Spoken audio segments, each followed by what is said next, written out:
Prosim. Dober dan. Izvajamo javnomnenjsko raziskavo in me zanima, kdo v vašem gospodinjstvu je imel zadnji rojstni dan. Jaz 3 mesece nazaj. Super.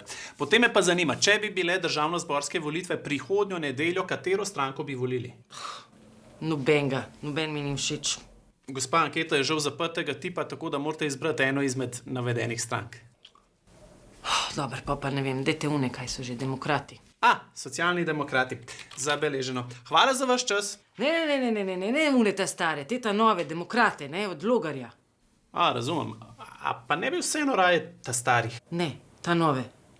Tako sem rekla.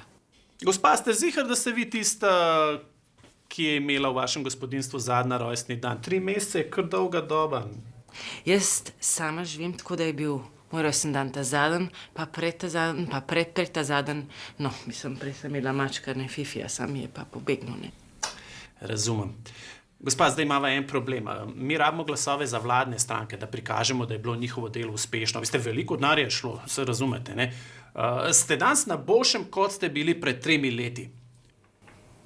Kaj pa vem. Mislim, odkar ni Fifija, ne rabim čistiti za njim, ne, sam je pa druga praznina. Super, odlično. Potem se strinjava, da vlada dela dobro. Bom torej ponovil osnovno vprašanje. Katero stranko, oziroma bolje rečeno gibanje, bi volili? A veste kaj?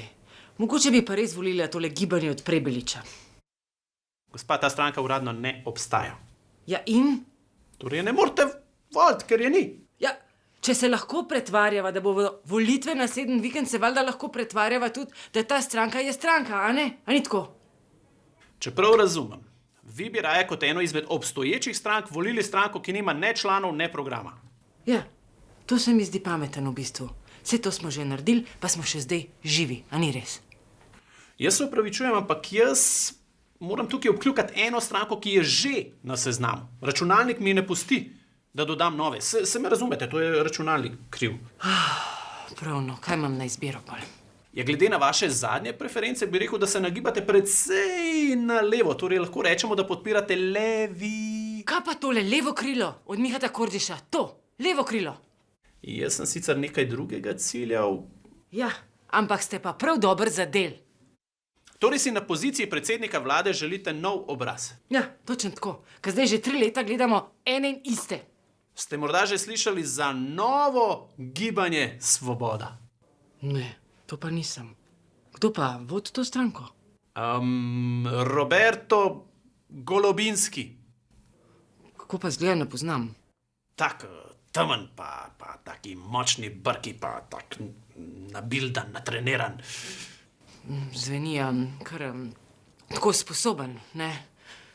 Dober, pa bom pa njega. Super, zabeleženo. Hvala za vaš čas.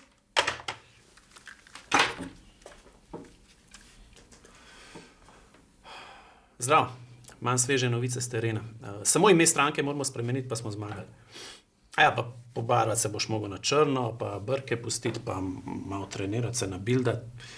Ne sprašuj.